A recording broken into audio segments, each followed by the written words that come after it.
નમસ્કાર દર્શક મિત્રો, હું છું એડવોકેટ સોનલ બારિયા. આપ સર્વનું સ્વાગત છે મારી ચેનલ લીગલ ભવજ્ઞાનમાં. દર્શક મિત્રો, આજે હું તમને જણાવીશ કે કેવા પ્રકારની મિલકત હોય કે જેનું ક્યારે પણ વીલ નહીં થઈ શકતું. તો આજે આપણે તેના વિશેની સંપૂર્ણ માહિતી મેળવીશું મિત્રો. તો દર્શક મિત્રો, જ્યારે તમારી કોઈ પણ પ્રકારની મિલકત છે કે જે તમે પોતે ખરીદી છે, બરાબર છે, તેનું તમે મન ચાહે ત્યારે ગમે ત્યારે તમે તેનું બિલ બનાવીને કોઈ પણ વ્યક્તિને નામે કરી આપી શકો છો.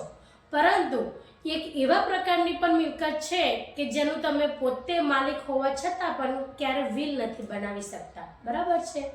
તો ચાલો તમને જણાવું.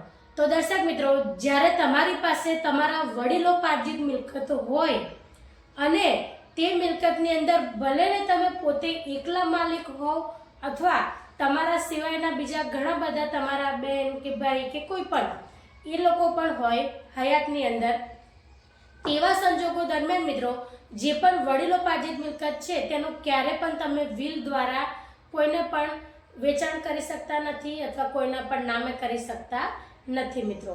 આના માટે સ્પષ્ટપણે હું તમને સમજાવું મિત્રો કે ધારો કે તમારી પાસે કોઈ એક જમીન છે, જમીનની અંદર માત્ર તમે અને તમારા ભાઈ બેના નામ છે, બરાબર છે. આપણે ઉદાહરણ દ્વારા સમજીએ.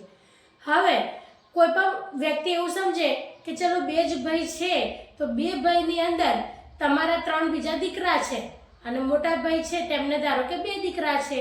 હવે આવા સંજોગો દરમિયાન જો તમે એવું ઈચ્છો છો કે મારા 3 દીકરા છે તેની માંથી મારો એક દીકરો છે બરાબર નથી, બરાબર છે, કોઈ પણ રીતે, તો મારે જે આ મિલકત છે તેને મારે વીલ દ્વારા મારે માત્ર 2 દીકરાઓને નામે કરવી છે. તો તેવા સંજોગો દરમિયાન મિત્રો તમે જો તે મિલકતની અંદર વીલ તો કરી જ નથી શકવાના અને કદાચ જો તમે વીલ કરી પણ નાખી અને 2 દીકરાઓના નામ લખ્યા છે તો તેવા સંજોગો દરમિયાન તમે એ વીલને માન્ય ગણાય જ નહીં, બરાબર છે. એટલે વીલ કામ જ નહીં લાગે, કારણ કે વડીલોપાર્જિત મિલકતની અંદર ક્યારે પણ કોઈ પણ વ્યક્તિ ભલે ને માલિક હોય તો તેવા સંજોગો દરમિયાન પણ તે વીલ બનાવી શકતા નથી. હવે બીજી વાત તમને જણાવું મિત્રો કે જ્યારે તમે એવું વિચાર્યું કે ચલો એની અંદર વીલ નથી બની શકતી, બરાબર છે, જમીનની બાબતની મેં કે મિલકતની બાબતની, તો વડીલોપાર્જિત જે મિલકત છે એ તમને બાપદાદા વખતથી મળેલી હોય છે, તો એનું તમે એવું કરો છો કે જમીન કે મિલકત જે છે એને વેચી દો છો, બરાબર છે. એ તમે વેચી દો છો અને તેના જે પણ રકમ આવે છે, પૈસા આવે છે, તો એ જે પૈસા છે એ તમે 2 દીકરાઓને વેચી આપો છો અને ત્રીજા દીકરાને નથી આપતા, બરાબર છે. એટલે વીલ તો થતી નહીં, એટલે વીલ નથી બનાવતા, પણ એને તમે પોતાની માલિકી છે એટલે વેચી શકો છો. એટલે તમે વેચીને તેને જે પણ ઉપજ આવી એ તમે 2 દીકરાઓને આપી અને ત્રીજા દીકરાને કશું નથી આપ્યું. તેવા સંજોગો દરમિયાન શું થશે મિત્રો તમે જાણો. તેવા સંજોગો દરમિયાન જે ત્રીજો તમારો દીકરો છે એ કોર્ટનો સહારો લઈ શકે છે અને કોર્ટની અંદર તમારો આ જે ટાઇટલ ક્લિયરનો દાવો કરીને તમારી જે વડીલોપાર્જિત મિલકત તમે વેચી દીધી છે તેના વિશેનો દાવો કરશે. અને મિત્રો જો તમે સાબિત થશો કે હા તમે વડીલોપાર્જિત મિલકત વેચીને તમારા ત્રીજા દીકરાને કશું જ આપ્યું નથી, તેવા સંજોગો દરમિયાન મિત્રો તમારી મિલકત જે લેનાર વ્યક્તિ છે તમે વેચનાર છો, તો તેવા સંજોગો દરમિયાન તમારો જે વેચાણ દસ્તાવેજ છે મિત્રો તે પણ કોર્ટ દ્વારા રદ થઈ શકે છે અને તમારા ત્રીજા દીકરાને તમે જેટલે પણ રૂપિયા તમે 2 દીકરા વચ્ચે ભાગ પાડ્યા છે મિલકતના જે ઉપજ રૂપિયા આવે છે તેનો તમે તમારા ત્રીજા દીકરાને પણ ભાગ આપવો પડશે મિત્રો.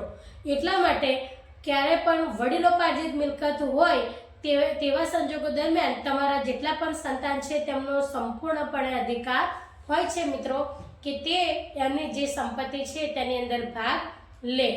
હવે મિત્રો તમે ગમે એવા સંજોગોની અંદર તમારા 1 કે 2 દીકરાને આપો છો અને ત્રીજાને નથી આપતા, તેવા સંજોગો દરમિયાન જો તે દીકરો ભવિષ્યની અંદર કોર્ટનો તમે દરવાજો ખખડાવશે તો તમારે પણ તકલીફ ઊભી થશે.